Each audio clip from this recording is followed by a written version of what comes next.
வானத்தையும் பூமியையும் படைத்த சர்வ வல்லமையுள்ள தேவனை ஸ்தோத்தரிப்புமாக. இந்த அக்டோபர் 24ஆம் தேதி முழுவதும் கிருபையாய் நம்மை பாதுகாத்து வந்த தேவனுக்கு நன்றி செலுத்துவோமா? கிருபையும் மகிமையும் நிறைந்த எங்கள் பரிசுத்தமுள்ள நல்ல தகப்பனே, ஸ்தோத்தரிக்கிறோம், துதிக்கிறோம் ராஜா.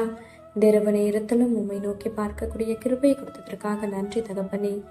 அப்பா, இந்த நாளிலும் உங்களுக்கு பிரியமில்லாத காரியங்களை செய்து உங்களுடைய இருதயத்தை துக்கப்படுத்தியதற்காக எங்களை தயவாய் மன்னியும் ஆண்டவரே.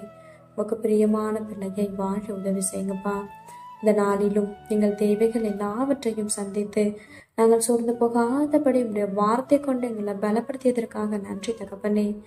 ஆண்டவரே, இந்த நாளிலும் நாங்கள் மற்றவங்க வாழ்க்கையை பார்த்து பொறாமப்பட்டதற்காக எங்களை தயவா மன்னிச்சிருங்க ஏசப்பா. பொறாமை அப்படின்ற ஒரு எலும்புரிக்கை எங்களுக்குள்ள எப்பொழுதுமே இல்லாதபடி அதற்கு எங்களை விலக்கி காத்தரணும் ஆண்டவரே. அப்பா, மற்றவங்க வாழ்க்கையை ஒப்பிட்டு பார்க்காதபடி நீங்க கொடுத்த வாழ்க்கையில சந்தோஷமாகவும் சமாதானமாகவும் வாழ எங்களுக்கு கற்றுத்தாங்கப்பா. உண்மை போல எல்லாரையும் நேசிக்க கற்றுத்தாரும். இந்த இரவு நேரத்தில் ஜெபிக்கிற ஒவ்வொருவரையும் ஆசிர்வதிங்கப்பா. அவர்கள் குடும்பங்களையும் நீர் பாதுகாத்து வழிநடத்தும். எங்கள் ஆவி, ஆத்துமா, சரீரம் முழுவதையும் உடைய கருத்திலே கொடுக்கிறோம். நீர் பொறுப்படுத்தி நீர் வழிநடத்தும். இயேசு கிறிஸ்துவின் இனிய நாமத்தில் ஜெபிக்கிறோம் எங்கள் ஜீவனுள்ள நல்ல பிதாவே, ஆமென்.